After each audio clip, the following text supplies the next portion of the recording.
અરે મારી બહેનો, તમને એમ થતું હશે ને કે આટલી બધી ભીડ કેમ છે અહીંયા? તો વધામણી ડ્રેસીસમાં જોરદાર ઓફર ચાલી રહી છે. બેનો, તમારા કપડાના ધોકા તોડી નાખે ને એવું કપડું છે, ઘસી ઘસીને પહેરી શકો ને તેવું.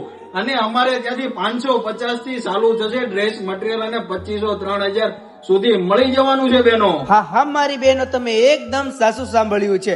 વધામણી ડ્રેસીસમાં તમને ડ્રેસ મટીરિયલનું સારામાં સારું કલેક્શન મળી જવાનું છે, એ પણ માર્કેટ કરતા એકદમ રીઝનેબલ પ્રાઇસમાં બધું જ કલેક્શન મળવાનું છે. આ બાટિક ડ્રેસ મટીરિયલ છે, પૂરું સુરત ઘૂમી લેવાનું ડ્રેસ મટીરિયલ તમને ક્યાંય નથી મળવાનું બેનો. તેમજ મારી બહેનો, વેરાયટીની વાત કરું ને તો તમને અહીં Jaipuri cotton, Russian cotton, crepe silk, bandhani, batik heavy work, handwork, mirror work તેવી તમામ સારામાં સારી, જે તમે નામ પણ નહીં સાંભળ્યા હોય ને એવી ક્વોલિટીમાં અને સારામાં સારા ફેબ્રિકમાં ડ્રેસ મટીરિયલ તમને અહીં મળી જવાના છે. એ પણ આખા માર્કેટ કરતા રીઝનેબલ પ્રાઇસમાં તમને આ બધું જ કલેક્શન મળવાનું છે બહેનો. 1500 ના 3, 1700 ના 2. તો બહેનો, અમારી આઈડી ને ફોલો કરીને આવશો અને આ રીલ ને 15 થી 20 જણાને શેર કરીને આવશો તો તમને એક્સ્ટ્રા ડિસ્કાઉન્ટ પણ કરી આપવામાં આવશે. તો આ બહેનો તો આવી ગયા છે. તમે ક્યારે આવો છો? એડ્રેસ ની વાત કરું તો કુબેરનગર કપુરિયા પાન પાસે કતારગામ દરવાજા, સુરત. તો બહેનો, આવવાનું ભૂલતા નહીં.